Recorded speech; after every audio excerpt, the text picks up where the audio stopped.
kaibigan natin sa press and media, we would like to thank your utmost support po to all of us, especially to my co-Sparkle artists here in GMA and also to all the projects that the network has been doing, and we're very much grateful for your presence still. And with the changing times, ganun din po yung hindi pagbabago ng inyong suporta para sa amin. So maraming salamat po, and we wish you happy holidays po. See you guys soon. Kathden fans, susunod nga ba si Ma'am Catherine sa Amerika? Tapos ay Kath, kinilig kay Alden. Tapos kamusta na daw yung utang ni Ma'am Carla Estrada sa pamilya ni na Catherine or ni na Mami Min. Tapos yan at marami pang ibang items mga kasambreros, no? Kung kaya tutok lamang kayo.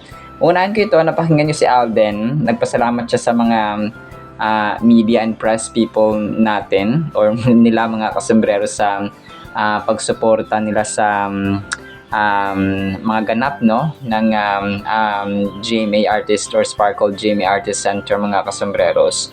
So especially sa kanilang mga ganap, no, ngayong 2025.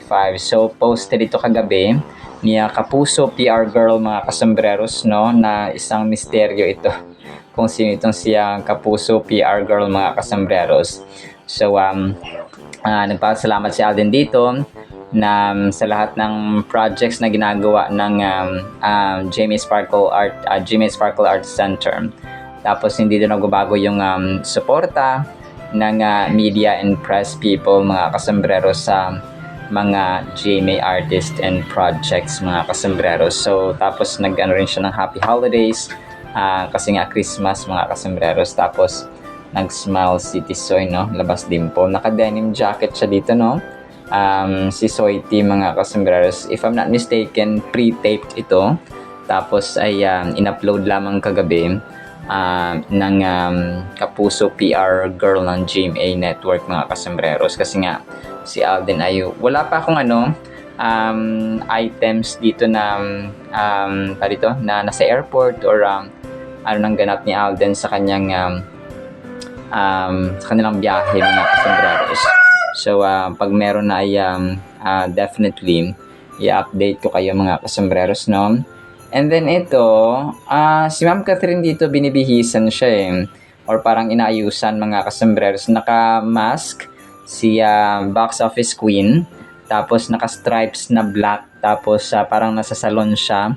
And then yun nga, no, parang nagpaputol siya ng buhok mga kasambreros, and ang ganda ng parang yung mata ni Ma'am Catherine mga kasambreros dito. If I'm not mistaken, nasa 01 story ito na kanyang official salon or hair salon mga kasambreros, sa pinapayusan ng kanyang buhok, no, kapag nagpapa-haircut siya ay nagpapatrim mga kasambreros ay dito siya pumupunta, or ito yung kanyang and nagulat din ako dito, naka-denim jacket din pala si Kath, no, na kung saan ay mahilig sa denim jackets din po ang Kath din mga kasambreros. So if I'm not mistaken, tapos dito ay parang binoblower yung buhok ni Takilya Queen, no. Tapos yun, tapos inayusan siya dito. Hindi ko sure, pero parang ito ay throwback mga kasambreros na video ni Ma'am Catherine, no, nung nagpaputol nga siya ng buhok, na kung saan ay nagpaganda si Mrs. Fulkerson, si soon to be Mrs. Fulkerson, no, mga kasambreros and mga Catherine. So naka-mask siya dito. Tapos ito si Ma'am Catherine, John Valle at saka yung ibang glam team members niya mga kasambreros. Nagpicture sila dito, no, group fee. Tapos yung Catherine ayan nakaupo, no. Hindi ko matandaan kung ano ito, kung saan ganap ito mga kasambreros, no. But correct me if I'm wrong kung kasi hindi naman siya yung sa meet greet by ni Bel Mariano, pero parang ito, nagsushoot sila ng isang endorsement mga kasambreros. Tapos tawag dito, tapos na po mga kasambreros, kasi sabi dito it's a wrap, no, ganun siya mga kasambreros. Si Owen Sarmiento pala, so na-mention ko dati Miko Sarmiento iba pala, Miko del Rosario pala, no, yun pala yun mga kasus, hindi Sarmiento yung kanyang apelido, na paghalo-halo ko na yung mga apelido nila at pangalan. So si John Valle, si Kimi Yap, Boop Yap, si Lulu, tapos si Owen Sarmiento.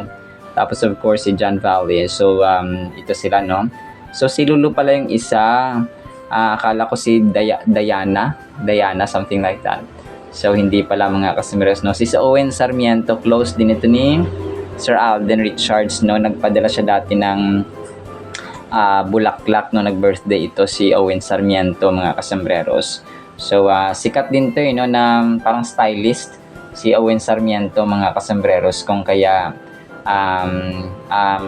mapapamalaki rin yung respeto ni Alden dito kay Owen Sarmiento. Ano siya, professional talaga siya na stylist or designer, mga kasambreros. Ito siya, no, si Owen Sarmiento. And then ito, natatawa ako dito sa nag-comment na kamusta na kaya yung utang ni Carla kay Mami Min, no, or kay Kath, mga kasambreros. Alam nyo, issue din to dati, no, yung utang-utang na ito, mga kasambreros, ni Daniel Padilla nga kay Mami Min at saka kay Catherine, mga kasambreros. So hindi ko lang din sure kasi of course kapag utang-utang, very sensitive kasi na topic yon. And parang nakaka-apekto ng character or pagkatao ng isang individual kapag utang na hindi binayaran. So parang ganun ba. Pero yun, no, wala tayong malinaw na information about dito.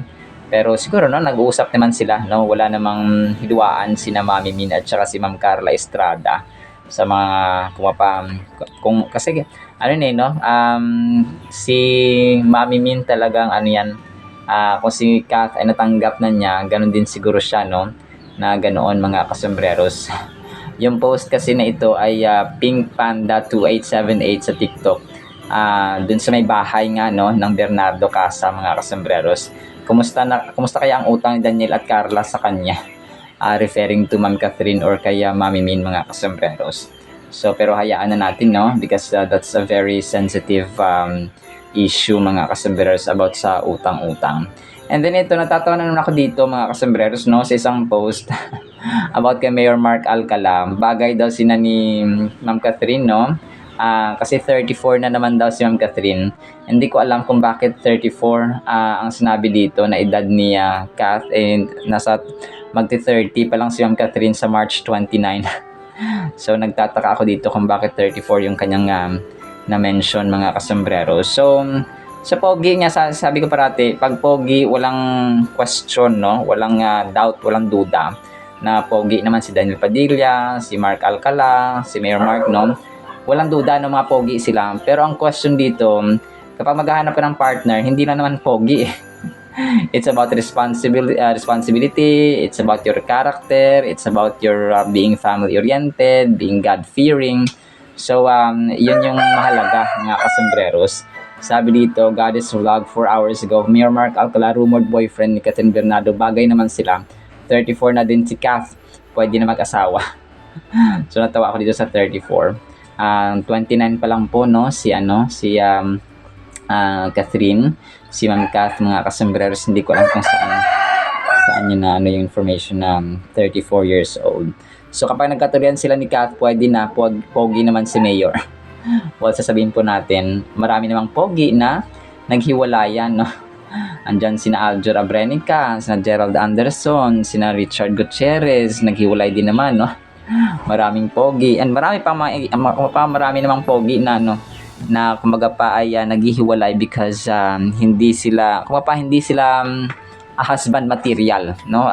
Kasi pogi, given na yon, no? Pero ang pagiging asawa, madaling maging mag-asawa, pero ang pagiging ang role ng asawa, ng pagiging asawa ng husband ay yun yung questionable, no, mga kasambreros and mga ka-Athenatics. So wag na nating i-push itong si Mayor Mark Alcala, no, kasi nga si Alden lang, si Taquilla King ang kapantay ng Taquilla Queen, mga kasambreros.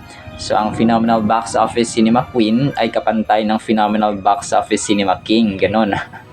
So ang number 1 brand endorser sa babae ay katapat niyan ay number 1 brand endorser sa lalaki, no? Ganon siya, mga kasambreros. So yung isang taong family oriented, God fearing, So, ang katapat nun ay ganun din mga kasambreros, family-oriented mga kasambreros. And then ito, natatawa ako dito mga kasambreros sa comment ng isang fan.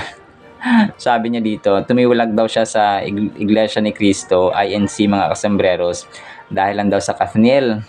Tapos, pinagtanggol siya ni Dubai Palaboy 3 hours ago. Haha, ito na naman tuwing Christmas inuungkat lagi ito sa pamilya ni Catherine. Pero honestly, wala pong issue. Alam ng lahat. Matagal na siyang tumiwalag sa INC or Iglesia ni Cristo. Catherine, chill lang. Tahimik lang si Kath, no? Tahimik ang buhay, stress-free at sobra ang blessings. Kaya mga ka-fans, huwag na mag-overthink. Enjoy na lang natin ang Pasko at good vibes, no? Dubai Palaboy. Kasi nga, si Christian Gaza. Si Christian Gaza pala ito. Kasalanan mo to din Padilla, tumiwalag para sa iyo tapos niloko mo lang, grabe ka. So yun siya mga kasusunod. Si Christian Gaza pala ito, mga kasambreros. Tapos sabi niya pa dito sa isang post niya, si Christian Gaza ay Merry Christmas po sa lahat except kay Catherine Bernardo na binabati ko ng Happy Holidays. Ay, nagpa-convert na ba? Sorry na wala sa loob ko. Happy birthday. Papa Jesus, you are born again. Ha? Ito talaga si Christian Gaza, medyo sarcastic din yun niya minsan. Pero hayaan na natin siya mga kasambreros. And then ito, so yung isa sa mga main items natin, no, nakinilig si Catherine kay Alden mga kasambreros. Ito yung time na na puring-puri ni Alden si Kath. Kasi pinost ito kagabi, no, ni Vlog Florence Ro, no? Tapos sabi niya dito ay pinupuri niya si Catherine, no, sa kanyang kabaitan during pa ito ng Hello Love Goodbye mga kasambreros. So sabi ni Alden dito ay bibigay ni Kath binigay ni Kath yung lahat ng buhay niya dito sa Hello Love Goodbye na project.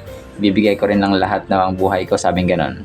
So yun, kaya kinilig si Tisay kay Tisoy mga kasambreros. So yun po, no, dito pa lang ang lakas ng chemistry. Kinilig tuloy si Kath dahil sa sinabi ni Alden. So which is very true, no? Chemistry kung chemistry, walang papantay.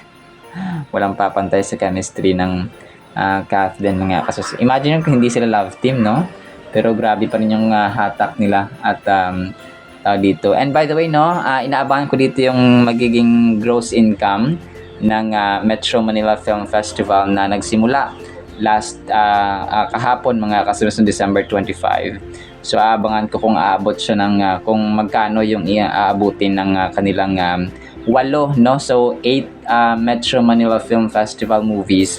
8 pelikula yung entries ngayon sa MMFF mga kasambreros. So titingnan natin kung magkano, kung aabot ba ng 1 billion mga kasambreros. Kasi last year 10 na nga yun pero hindi pa rin umabot ng 1 billion mga kasambreros yung kanilang income. So nasa more than 500 million if I'm not mistaken, no, yung income ng mga entries last year sa Metro Manila Film Festival mga kasambreros. And ako, positive naman ako kasi pinaghirapan din naman nila yun, no? Sana malaki ang income nila. Pero yun nga, kung aabot ng 1 billion, masaya tayo kasi lahat na nagpagod, lahat na nagpuyat, lahat na naghirap mga kasama sa pelikula ay marirewardan ba, no? Kasi may mga contractors, may mga sila, sasahuran nila lahat-lahat ng production team and so on. So yun yung kanilang parang return ba ng hirap, pagod at puyat mga kasambreros sa kanilang proyekto. So isa lang sa mga ayaw ko talaga dito na is yung pelikulang yung Shake, Rattle and Roll, no, na The Origin of Evil. So yun parang yung pinagmulan ng Diablo or ni Satanas or ng demonyo mga kasambreros. So yun parang nakaugalian na nila na magpalabas ng mga ganoon mga kasambreros. So pero yun dito kay Satan kasi yun mga kasambreros. Pero natin sila sila naman yung na-produce mga kasambreros. And then next item natin mga kasambreros ito si Ron Baliki, no, na isang martial artist coach mga kasambreros ni Sir Alden. 12 hours ago nag-share siya sa kanyang Facebook page ng nung press con nga or ng media launch ng Big Tiger movie, no, nakasama nga si Alden, si Catherine McNamara, Byron Mann, and Max Collins with director Keone Waxman. So, si Keone Waxman pala yung director, mga kasambreros. So, sabi nito, I'm so proud to be a part of this project. So, si Ron Baliki. Ano talaga siya pala? Professional martial artist trainer. So, si Ron Baliki, mga kasambreros. Tapos, yung picture nila dito, of course, no? Nakasama ang cast ng main cast ng Big Tiger movie, mga kasambreros. So, yun po. Shinare ni Ron or ni Sir Ron Baliki kagabi sa kanyang Facebook page. 3 hours ago, the phenomenal box office king and queen Alden Richards and Catherine Bernardo. So, of course, no, walang papantay dito sa phenomenal box office cinema king at phenomenal box office cinema queen, mga kasambreros. So, solid ito si Donna May Landicho. Maraming salamat po, no, sa iyong walang sawang pagpapost din po. And then ito, natatawa na naman ako dito, mga kasambreros, sa post ng isang Kathniel fan. Hindi sila makamove on, no? Si Rizel Kenneth, no? Kathniel forever sa puso ko. Wala makahadlang sa inyong dalawa. Kathniel forever. Tapos ang nakakatawa pa dito at medyo nakakainis ay 726 likes, no? Dumadami pa rin, mga kasambreros. Hindi ko lang hindi sila forever kasi nga may Kyla Estrada na, no? Pero yaan na natin kung paano nabubuhay sila sa hindi totoo, mga kasambreros. Pero yun nga, no, talagang sad reality na hindi nila matanggap-tanggap na tapos hindi sila makamove on, mga kasambreros. Ito, si Ken. Ang kulit nito kasi grabing generous talaga ni Sir Alden, mga kasambreros.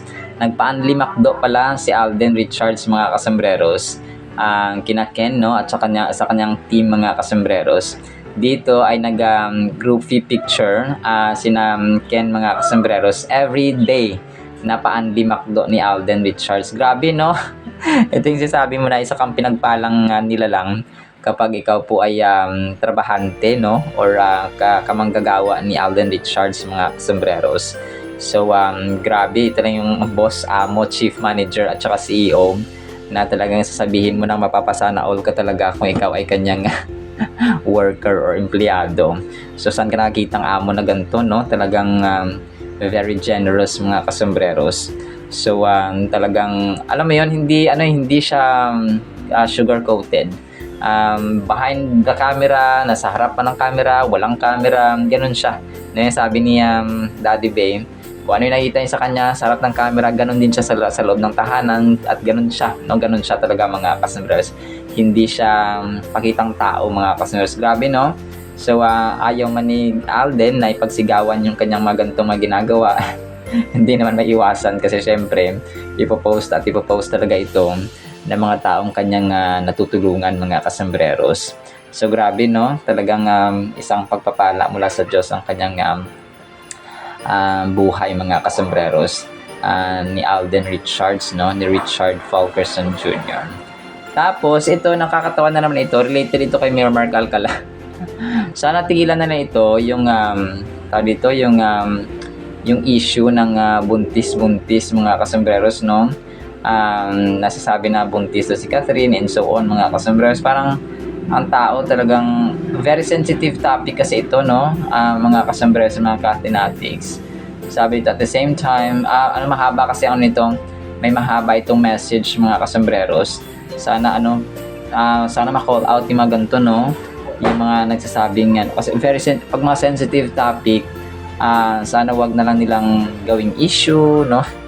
Sabi nila buntis daw si Catherine dito kay Mayor Mark Alcala, mga kasi never nga sila na-spotted o nakitang magkasama, mga kasambreros. Sabi ng mga taga Lucena, sabi nila maniniwala lang kami kapag dinala na ni Mayor sa mga public events or public appearances niya, like manonood ng basketball or magkakaroon ng public ceremony dun sa kanilang opisina and so on, mga kasambreros, sa kanilang lugar sa Lucena City. Pero hanggat wala ay isa itong imahinasyon, isang katang-isip lamang ng mga tao, mga kasembreros, na kung saan ay yung source ba, no, na mali at saka hindi naman totoo, hindi legit, mga kasembreros, na source. So yun po, talaga nakakalungkot at nakakainis lang minsan, no, yung mga ganito mga issue mga kasos, para lang may mga item ang mga tao. Sabi dito, Philippine Showbiz Hub, amidst rumors, speculation, and intense public speculation, Kapamilya Queen of Hearts Catherine Bernardo has once again become the center of controversy. In an emotional and bold speech, she addressed the hottest issue of the day, the issue of her alleged pregnancy and her alleged choice of Mark Alcala. Despite the nervousness and ridicule of some, Catherine Bernardo, or some Catherine, Catherine proved that she has nothing to hide and is ready to fight for her side. It all started with a rumor social media. So ito nga, no, sana matigil na ito, mga kasembreros, no, yung itong issue na ito, mga kasembreros, pero yun talagang wala tayong choice. And then ito, next item natin, 11 hours ago, pep.ph, for Alden Richards, the true meaning of the holidays is simple: spending quality time with family. More than the food or gifts, he values being with people who matter most, saying that family bonding helps keep him grounded, especially amid a busy work life. So, quality time, isa ito sa love languages ng Kath din, mga kasembreros. Si Alden and then si Ma'am Catherine, they have the same, isa sa mga love languages nila, mga kasembreros, apart from physical touch, na sobrang clingy ng Kath din, mga kasembreros. And then ito, congrats kay Ma'am Catherine, no? Royalty Award ito, mga kasembreros. Dito po sa royalty, parang ano siya, first annual royalty awards, mga kasembreros, ng ng isang parang award giving body. So pinakauna nila na isa sa pinaka-awardan nila, mga kasembreros, ay Royalty of Movie Queen of the Year, mga kasembreros, no, si Ma'am Catherine. And alam ko meron si Sir Alden dito, no? Pero ito po ay throwback, no, noong February 2025, mga kasembreros. So yung awarding ceremony nito ay ginanap sa Robinson's Novaliches, mga kasembreros. So Royalty Awards, si Ma'am Catherine, mga kasembreros. So which is definitely dito, bagay na bagay sa kanya, mga kasembreros, no? Si phenomenal box office cinema queen, mga kasembreros. So pero ito pa yung throwback, no? Nilinaw ko lang po, mga kasembreros. So ito na nga, marami ang nagtatanong ngayon kung susunod ba si Ma'am Catherine sa Amerika, kasi nga nagkakaroon na ng pattern, di ba, ang Kath din after ng family bonding nila noong 2024 or ng Noche Buena or Christmas, mga kasembreros, ay ano naman ang ganap after, no? Kasi Sir Alden ay mag-spend ng kanyang mag-celebrate ng kanyang birthday sa Amerika, mga kasembreros. So ang tanong dito, kung susunod ba si Ma'am Catherine doon, probably not, no? Hindi, mga kasembreros, no? Pero alam natin na meron silang individual ganap, and yan ang abangan natin, mga kasembreros. So si Ma'am Catherine, meron siyang baka iti-treat niya yung kanyang family sa labas, magbabakasyon sila, or si Ma'am Catherine na isasama ang kanyang mga glam team members. So yun yung ating aabangan talaga. So wala pa tayong solid proof, no? Ngayon ay busy si Mami Min sa kanyang pag-promote pa ng kanyang pelikulang Anne Mary, no, na produce na together with Attorney Joji, na ngayon po ay palabas na sa sinehan, mga kasembreros.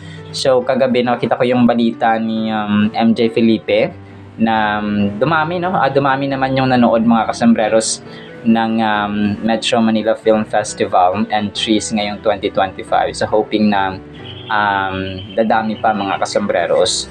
So kasi parang yun nga, no, mabawi din ng mga movie makers at actors, mga kasembreros, yung kanilang gastos, no, sa pag-produce ng pelikula.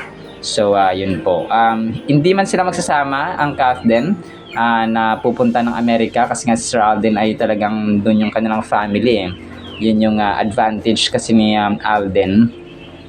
Si Ma'am Catherine, tamang ano lang siya, tamang Thailand, no, tamang Bangkok, no, tamang basta medyo malapit lang yung napupuntahan ni Ma'am Catherine, kasi nga Japan minsan or Korea, no, something like that. Yung pinakamalayo niya yata yung sa sa Switzerland ba yun? no? Yung Kathnil Days pa mga kasembreros. So yun po, no? Pero yun, aabangan natin kung anong ganap ni Ma'am Catherine ngayong after ng Christmas party with their family mga kasembreros. So, pero tayo po ay team panatag ha sa Kathden mga kasembreros. So actually, the receipt na sa ating Kathden items, sana po ay pakinggan po natin ang Word of God still, no? Isang maligayang Pasko, isang Christ-centered na Pasko sa bawat isa. At saka isang manigong bagong taon. Bagong taon, bagong tayo, no? Ganun dapat mga kasembreros. So, yun po. So, pakinggan po natin ang napakitang salita po ng Panginoon. At para po sa ating Word of God ay medyo mamamalo tayo mga kasembreros, no? Ang title natin ay Immoralidad, Kahalayan. Ephesians chapter 5, verse 5. For this you know that no fornicator, unclean person, nor covetous man who is an idolater has any inheritance in the kingdom of Christ and God. Ang ibig sabihin nito mga kasembreros, ang mga nabanggit ay hindi po makakapasok sa langit, no? Kapag hindi sila nagbago, nagsisi mga kasembreros, tumanikod sa kasalanan at sumunod kay Lord Jesus Christ. So si Apostol Pablo ay medyo namalo, no? Or nagdisiplina sa kanyang salita dito sa verse na ito. Hinimay-himay ko yung Ephesians chapter 5 mga kasembreros ha, kasi ang bawat verse ay napakaganda at kapupulutan ng aral. Dito, sinabi niya na fornicator. Ano ba yung fornicator or fornication mga kasembreros? Ito yung mga tao na nagko-commit no, ng sexual immorality, ng sexual intercourse mga kasembreros without marriage. Hindi sila kinakasal, pero nagkakaroon sila ng sexual intercourse mga kasembreros. Yes, tama po mga kasembreros, kahit gaano ka pa kasikat, kahit influencer ka pa, kahit businessman ka pa, kahit bilyonaryo ka pa, kahit milyonaryo ka pa, kahit pagmamayari mo pa ang mundong ito, if you're committing fornication mga kasembreros, if you're doing fornication, ay hindi ka makapasok sa langit mga kasembreros. So, that's very clear, no? Napakalinaw po na sinasabi dito ni Apostol Pablo sa kanyang aklat sa Biblia, mga kasembreros, sa New Testament, sa mga taga-Ephesus, mga kasembreros, no? Na kung saan ay, and marami, no? May sinabi ko sa ito nga, unclean spirit, no? Unclean person, mga kasembreros. Pag sinabing unclean person, ito yung mga gumagawa ng masama, gumagawa ng immorality, gumagawa ng kahalayan, gumagawa ng mga kasamaan mga kasembreros, no? Covetous man, no? Ito yung may asawa na pero kinukuha pa rin yung asawa ng iba. So ganun mga kasembreros, no? Adulterer ba, no? Ganun siya mga kasembreros. Ang idolater, ito yung mga taong sumasamba sa Diyos-Diyosan, no? Ginagawa nilang Diyos ang hindi tunay na Diyos mga kasembreros. Ang gusto ng Panginoon ay sinasabi niya sa Book of John, chapter 4, verse 24, ay sumamba tayo sa Kanya sa Espiritu at katotohanan. So, hindi natin luluhuran ang anumang imahe, anumang mga gawa ng tao, mga mukha ng tao, niluluhuran natin, ginagawa natin Diyos, or hayop ba dyan, or itsura ni ganito, itsura ni ganyan. So, yung mga ito mga kasama ay idolater and idolatry mga kasembreros. So, di ba, unang utos ng Panginoon ay huwag kayong magkaroon ng ibang Diyos maliban sa akin, no? Huwag kayong gumawa ng larawan, ng mga imahe, ng mga inukit mga kasembreros, at saka luluhuran nyo na gagawin yung Diyos mga kasembreros. So, ano kasi parang sarcastic na kunwari, di ba? Yung puno ng santol, gagawin mong santo-santo. Tapos yung ibang parte nun ay, di ba, susunugin, no? May bahagi ka lang doon na puno ng santol or kahoy ng santol na gagawin mong santo-santo or luluhuran mo. Tapos yung iba naman susunugin kasi nga tuyo, no? Gagawin pang gatong. So parang napaka-illogical na kahoy lang pala siya pero ginawa mo ng Diyos mga kasembreros. And hindi lamang actually ganito, no? Ang idolatry po pwede rin siyang in a form of hinahangaan mo ang tao na parang ginagawa mong Diyos mga kasembreros. So sa atin naman hinahangaan natin ang Kathden in a form of inspiration, no? So yun siya, iba naman yung talagang nasa harapan mo, luluhuran mo, sasambahin mo, dadakilain mo, itataas mo, pupurihin mo, at saka gagawin mo talaga siyang Diyos. Kung pa yung kalakasan mo, nandun ang gagaling, yung papuri, nandun ang gagaling, yung credits lahat doon sa tao or sa isang bagay mga kasmes na ginawa mo. So sabi niya dito ay walang hindi makakapasok sa heaven ang sabi ni Apostle Paul, mga kasambreros, yung mga taong gumagawa ng ganito. So, yung pinaka-common dito talaga yung idolatry, no, yung pangalunya, and then yung tawag dito, yung fornication, no? Yung hindi kayo kinakasal, nagli-live-in lang kayo, pero nagko-commit kayo ng sexual immorality, mga kasambreros. May mga anak na kayo, pero hindi kayo kinakasal or hindi kayo ikinasal, mga kasambreros. That's also immorality, mga kasambreros. So this verse serves as a gentle yet firm reminder of the values that align with God's kingdom. Immorality, greed, and idolatry are like weeds that can slowly choke out the beauty and goodness in our lives. So para daw siyang damo, no? Na as time goes by, kapag ang damo ay mas lumago, mas naging malaki, ay pasasakalin tayo, mga kasambreros, ng kagandahan at kabutihan ng Diyos sa ating buhay. So yung greed, no, isa rin to, yung parang wala kang kakontentuhan sa buhay. So may it be sa relationships, no, may asawa ka na pero maghahanap ka pa ng asawa ng iba, so ng kapartner, mga kasambreros, no, they are at odds with the principles of love, integrity, and humility that God calls us to embody. When we engage in behaviors driven by selfish desires or worship material possessions over spiritual growth, we distance ourselves from the light and grace of God. So yun siya, kapag mga motibo natin selfish na, no, kumbaga pa own benefit, own advantage, lahat na lang gusto mo sa iyo, no, parang kapag hindi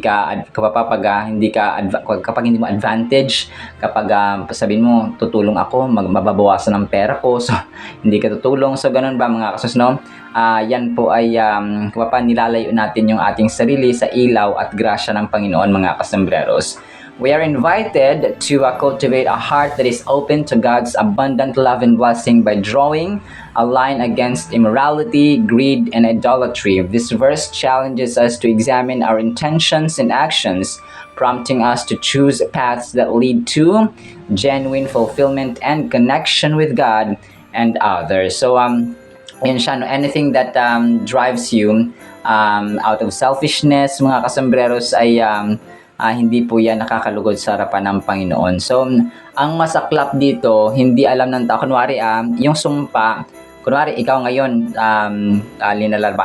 nilalabanan mo ang magulang mo, pasaway ka sa magulang mo, hindi mo yan, kung hindi mo mararamdaman ngayon yan, na single ka, antayin mo na magkaroon ka ng pamilya, magkaroon ka ng sariling anak, babalik sa'yo yung ginagawa mo sa magulang mo ngayon. So, I've been a witness, no, sa maraming pamilya na ganun, no, na kunwari, nung single pa sila, nung nasa poder pa sila ng magulang nila, talagang nilalabanan nila yung magulang nila, nagiging pasaway sila, tapos pasasagit sila ng ulo ng magulang na. So, nung nagkaroon sila ng pamilya, yung isa nagkaroon ng asawa na lasinggero, naging miserable ang buhay nila, and then yung mga anak din, ganun din. So, talagang totoo po talaga ang salita ng Panginoon na dapat igalang natin at mahalin ang ating magulang, kasi may bonus, no, may pagpapala ang Panginoon sa mga tao at sa mga anak na ginagalang at minamahal ang kanilang mga magulang, mga kasambreros.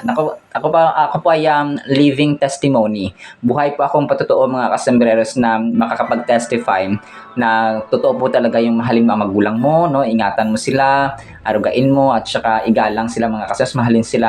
Pasahin mo sila ba, mga kasambreros? So talagang ano po yun, no? Pagpapala po yun ng Panginoon, mga kasambreros. So in Ephesians 5, verse 5, the Apostle Paul admonishes the church in Ephesus against immorality, impurity, and greed. No? Ito yung kasakiman, mga kasos, equating such behaviors with idolatry. So, idolatry kasi parang idolatry, greed, mag-ano na yan siya, kung mapapaconnected niyan sila, mga kasambreros, kasi parang kasi di ba hindi ka kontento. So yung pera, for example, pwede siya maging idolatry, no? Talagang ginawa mo ng Diyos ang pera. Kasi nga gusto mo parati andyan, gusto mo parang bawat kilos mo, bawat galaw mo, gusto mo pera, mga kasambreros. Kailangan natin ng pera, pero kapag minahal mo na at ginawa mo ng Diyos, so doon na tayo nagkakasala, mga kasambreros. So kasi kailangan natin yun, no? Para sa ating buhay, no? Para makabili ng ating pangailangan. And even the church, no, kailangan, mga kasambreros, ng pera para kung pambayad sa kuryente, pambayad sa ilaw, pambayad sa tubig, no? And sweldo, no? Sahod ng mga manggagawa and so on, mga kasombrero. So, walang establishment, walang tao po ang hindi na kailangan ng pera. We all need money, mga us, but that's not the most important thing sa mundong ito, mga kasombrero, and even sa eternity, and that is God, mga kasombrero, hindi po ang pera ang pinaka. So, mahalaga siya, yes, but that's not the most important thing sa mundong ito, and that is kung pa yung ating relationship, ang Panginoon, mga kasombrero, ang pinakamahalaga sa lahat. So, yun po siya, mga kasombrero. So, ito po ay reminder sa atin na yung pamumuhay natin kailangan maging malinis, no? Hindi man perpekto, pero nandun yung takot sa Panginoon na hindi po na kami magkakaroon ng sexual intercourse kasi hindi pa kami kinakasal. So, ganun ba? It's a matter of self-control, no? Doon din papasok ang self-control kapag ang tao mag-asawa or magjowa, walang self-control, mga kasambreros, ay ginagawa nila ito out of lust, no? Out of desire talaga sa laman, mga kasambreros. Kasi masasarapan sila, of course, no? Ganun siya, mga kasambreros. Pero hindi nila alam na yung spiritual life nila, yung spiritual aspect, yung spiritual persona ay nagsasuffer. Kasi nga ayaw ng espiritu ng Diyos na mag-commit tayo ng sexual immorality, ng greed, ng idolatry, mga kasambreros. Kasi nga yun ay against sa kanyang will at sa kanyang utos. So para magulang mo lang yun, pag sinabing ganito ang sinabi ng magulang mo tapos nag-oppose ka, nabaliktad yung ginawa mo, ay of course magagalit sila, mga kasombrero. So parang ganun din po ang ating Diyos, lalong-lalo na. Alright, sinabi sa ating Word of God, still Merry Christmas pa rin, no, sa bawat isa. Nawa po ay pagpalain po tayo ng pag-ibig, pananampalataya, pag-asa, and purity, Hindi driven ng idolatry, hindi driven ng sexual immorality, hindi driven ng kahalayan o ng immoralidad, hindi driven ng kasakiman, mga kasombrero, kundi pag-ibig na tunay na nagmumula sa ating Diyos na makapangyarihan sa lahat. In the mighty name of Jesus we pray. Amen and amen. See you sa next segment, mga kasombrero, and paalam po. I love you all.